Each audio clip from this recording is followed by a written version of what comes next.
Hello guys नमस्ते welcome to सबैलाई के छ सबैजना सन्चै हुनुहुन्छ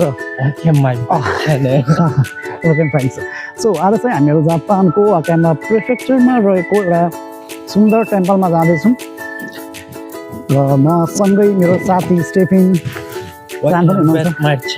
ओके गाइज ल एकछिन वेट गरौँ है नजिकै आउँदैछ ओके गाइज नजिकै छ कि यो टेम्पल चाहिँ हाम्रो वाकायामा प्रिफेक्चरको वाकायामासीको तपाईँको किमिदेरा भन्ने ठाउँमा छ।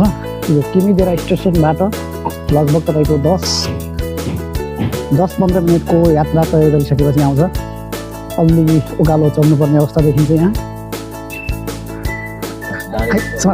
आरिगातो गोजाइमास। ल हामीले चाहिँ अहिले भर्खरै यहाँ चाहिँ सोधेका थियौँ र यहाँ टिकटको लेखिएको थियो टिकट भनेर, तर चाहिँ सोद्धाखेरि चाहिँ टिकट नरहेछ मर्यो भनेर भन्यो, फ्री छ भनेर भन्यो। अब चाहिँ हामीहरू अघिल्लो बाटो भएर यो बाटो भएर हामी पछाडि माथि डाँडासम्म पुग्नेछौँ र यहाँको च्याफलको ब्रिज हेर्नु छ। गाइज तपाईँहरू देख्न सक्नुहुन्छ जापानको भित्र गाउँतिरका गल्लीहरूका बाटोहरू एकदम सुन्दर शान्त अनि सफा हुन्छन् र यो घरबाट चाहिँ कुकुर बोकिराखेको थियो र हामीहरूले चाहिँ अभिवादन गरेको नि थियो भनेका थियौँ र रमाइलो क्षणहरू पनि बिताउँदै फेरि हामी आफ्नै गन्तव्यतर्फ अगाडि लागिरहेका थियौँ भने यो बाटो तयार गरिसकेपछि एउटा सानो मार्केट आयो र यो मार्केट एकदमै सुन्दर थियो। वरपर राखेका सामान र अलि पर फर्केर हेर्दा साँच्चै हेर्ने हो भने मैले सुने र मैले जुन यो ठाउँको बयान गर्नुभएको थियो साथीहरूले त्योभन्दा पनि एकदम अद्भुत र साँच्चै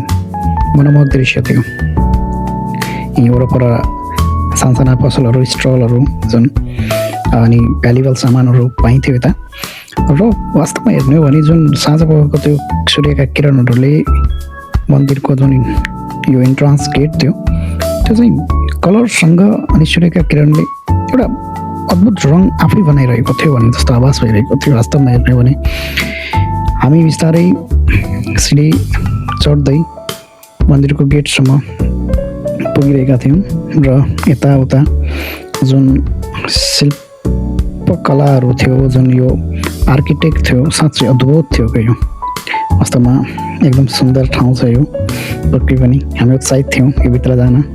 साथी इन्ट्रान्स गरिसकेको थियो, इन्टर गरिसकेको थियो र म पनि इन्टर गर्न अगाडि गइसकेको थिएँ। तर हामीसँग अगाडि अलि चुनौतीको बाटो थियो, एकदमै लामो एकदमै हाइटमा रहेको यो सिडीहरू चढ्न अलि गाह्रो भइरहेको अवस्था थियो र केही छैन, सँगै छौँ अगाडि बढ्छौँ र पक्कै पनि यो पछाडिको हेर्नुहोस् तपाईँ मेरो साथी स्टेसन अहिले गइरहेको छ माथि है। अब कति समय लाग्छ हामीलाई, एकदमै टाढा छ। अनि यहाँ चाहिँ साइडमा अरू यहाँको जुन पुरानो आस्थाका सानसाना मन्दिरहरू पनि रहेका छन् भने यो गेटबाट इन्टर गरेर हामी अब यो सिडी बिस्तारै चढ्नेछौँ है। गाइज गाइज सुखेर जाने हेर्नु गाइज हामी धेरै लगभग आधाभन्दा बढी सिडी चढिसक्यौँ तर पनि अझ पनि पुरा भएको छैन। ओके तपाईँहरूले अझ देख्न सक्नुहुन्छ लगभग 50% भन्दा अझ माथि चढ्न बाँकी नै छ। तर बिचबिचमा भने यस्तो राम्रो टेम्पलहरू छ यहाँ स्टे गर्नको लागि भयो होइन। हामीले करिब 5 मिनटभन्दा माथिको यो उकालो चढाउलाई पार गर्दै हामी यो मन्दिर परिसरको अलि माथिल्लो तर्फ आइसकेका थियौँ र यो माथिल्लो परिसरमा आइपुग्ने क्रममा चाहिँ हामी यो जुन मन्दिर परिसर छ यो अगाडि तपाईँ देखिराख्नु भएको छ, म यो मन्दिरको नजिकतर्फ आफैलाई नै आकर्षित भइरहेको महसुस गरिरहेको थिएँ।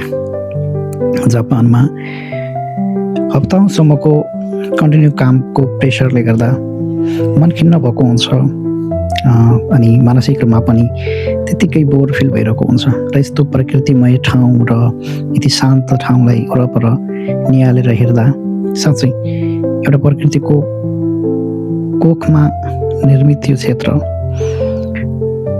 आनन्दित तुल्यायो मलाई। केही बेर मैले यसलाई मेरो आँखाले यहाँ लिएर हेरिरहेँ र यहाँको रङ रोगन र यहाँको जुन आर्किटेक्ट थियो यो अद्भुत थियो। साथी र म अगाडि बढ्दै गयौँ र अगाडि बढ्ने क्रममा चाहिँ त्यहाँ केही विभिन्न पुराना जापानिज तरिकाका जापानिज स्टाइलका भाँडाकुँडीहरू सभ्यताहरूलाई प्रस्तुत गर्न राखिए चाहिँ विभिन्न कुराहरूलाई अगाडि सर्भ गरेको थियो र हामीले धेरै त हेरेनौँ भित्र गएर, तर योमा चढ्ने क्रममा भुइँमा चाहिँ काठले निर्मित यो फ्लोर थियो भने अनि एउटा नजिकै एउटा ठुलो एउटा भाँडो थियो अनि त्यसमा चाहिँ वरपर यो रखानी, अब रखानी भन्दा पनि एउटा के भन्छौँ हामीहरू अगरबत्तीको धुलोहरू हुन्छ, अगरबत्तीको धुलोहरूले वरपर प्लेन गरेर राखिएको थियो। सायद यहाँ अगरबत्ती दैनिक रूपमा जलाउने गरिन्छ होला र नजिकै अर्को ल्याम्पहरू पनि थियो, मोमबत्तीहरू पनि जलाएर राखिएको थियो र यसको खासै डिपली अर्थ के रहेछ भनेर हामीले जान्ने कोसिस गरेनौँ र यो भित्र वरपर यो बनेको यसको संरचना, यसको ढाँचाहरू र यो भित्र राखिएका विभिन्न सामानहरूलाई हामीले निहालेर हेरौँ राम्रोसँग भनिन्छ नि, कुनै पनि ठाउँमा जाँदा एकदमै नयाँ कुराहरू देख्दा वास्तवमा मन झन् त्योतर्फ आकर्षित भएरै आउँछ। साँच्चै म पनि त्यो नयाँ ठाउँ, त्यो नयाँ क्षेत्र र नयाँ आर्किटेक्ट, कला, यो संस्कृतिसँग हरेक कुरासँग घुलमिल हुन पाउँदा भाग्यमानी ठाउँ भनौँ या एक अद्भुत लागिरहेको थियो, खुसी लागिरहेको थियो। यो सँगसँगै गाँसिन पाउँदा यो ठाउँलाई म जति हेर्दै गएँ त्यति नै झन् बढी हेर्ने मनमा तृप्तता बढ्दै गयो र मैले यो वरपरको क्षेत्रहरू हेर्दै गर्दा र योभन्दा पनि अलि माथिल्लो क्षेत्रमा पनि केही कुराहरू जो केही सानो मन्दिर रहेछ अझ हामीले टाढाबाट हेरिरहेका थियौँ र म दैनिक रूपमा यताउता जाँदा टाढाबाट त्यो डाँडोमा देखिने एउटा सुन्दर आर्किटेक्टको मन्दिर त्यो माथि नै थियो, स्पेसली भन्ने हो भने। र हामी यति टाढा पुगिसकेका थियौँ र त्यो एउटा सुन्दर दृश्यलाई किन छोडौँ भन्ने मलाई अहिले साथी र म त्यो नजिकै जाने प्रयत्न गऱ्यौँ र हामी अब त्यो अगाडितर्फ बढ्दैछौँ र वरपर रङ्गी बिरङ्गी रुखा पातहरू थिए, ममिजी भन्ने गरिन्छ। साकुराका फुलका बोटहरू पनि थिए, लगभग यो साकुराको समय नभएकोले साकुरा फुलेका थिएनन्, तर रङ्गी बिरङ्गी पातहरू अनि यताउता फुलहरू धेरै थिए र चढ्दै गर्दा एउटा दृश्य हामीले अझ आश्चर्य बनायो, किनकि वरपर माथिसम्म केही जापानिज शैलीमा राखिने चिहानहरू भनौँ त्यस्तो शैलीका चिहानहरू थियो माथि डाँडातर्फका जङ्गलहरूमा र हामीले खासै त्यसमा ध्यान नदिई यो मन्दिरको सुन्दरतालाई नै आकर्षणताको केन्द्र बनाएर अगाडितर्फ आयौँ र अगाडि आउने क्रममा चाहिँ साँच्चै यो मन्दिरको जुन रङरोगन थियो यो अद्भुत थियो, यसले मलाई मेरो आँखा खिचिरहेको थियो।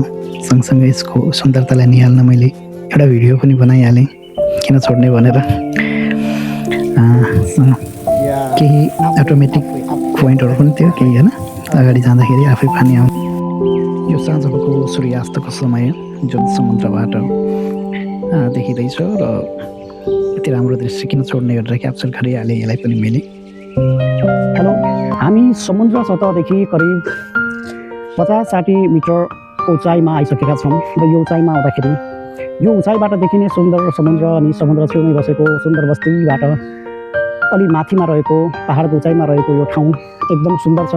मैले आफ्नो पूर्ण भिडियो आफ्नो देखाइसकेको छु भने अनि यो सुन्दरताको खोजी गर्दै हामी केही माथि उकालो चढ्दै गर्दा र यो उकालोमा हामीले यहाँ जापानको पुरानो शैली र यहाँको वास्तुकलालाई त देखाइसक्यौँ र वास्तुकला सँगसँगै आज हामी तपाईँलाई यहाँको भर्खरै एउटा हाम्रो जापानिज हजुर तपाईँहरू देख्न सक्नुहुन्छ यहाँ उहाँलेको लोगोको चित्रहरू, एउटा साकुराको फुल र यो एउटा क्यास्टलको वरपर सुन्दर दृश्य र वरपर सैनिकहरूको युद्ध कला र अनि यहाँ सैनिक र अन्य सबैको जमघट यो कुनै न कुनै आधार एउटा कथालाई बोकेको छ। यो पुरानो एउटा कथा कहानी र कुनै पनि आधारमा कोरिएको यो चित्रले धेरै अर्थ जनाउँछ र हामीले धेरै कुराहरू त जान्ने कोसिस गरेनौँ उहाँबाट, तर सुनेअनुसार उहाँले चाहिँ पुरानो आफ्नो कल्चरलाई देखाउन खोज्नु भएको। साँच्चै पुरानो कला कल्चर र यो साँच्चै उहाँले प्रस्तुत गर्नु विभिन्न वास्तुकला चित्रकलाका आधारले सजित विभिन्न कलामा सजित यो क्षेत्र एकदमै राम्रो मनमोहक रहेको छ। र पक्कै पनि तपाईँहरू वाकायामा प्रिफेक्चर ओसाका प्रिफेक्चर र यहाँ छेउछाउको प्रिफेक्चरमा यदि नेपाली दाजुभाइहरू तपाईँहरू बस्दै आउँदै गर्नुभएको छ भने पक्कै पनि यो क्षेत्रमा एकपटक पक्कै आउनुहोला घुम्ने गरेर। र यो क्षेत्र आइसकेपछि किमिदेराको यो सुन्दर मन्दिरलाई अवलोकन गर्न नभुल्नुहोला।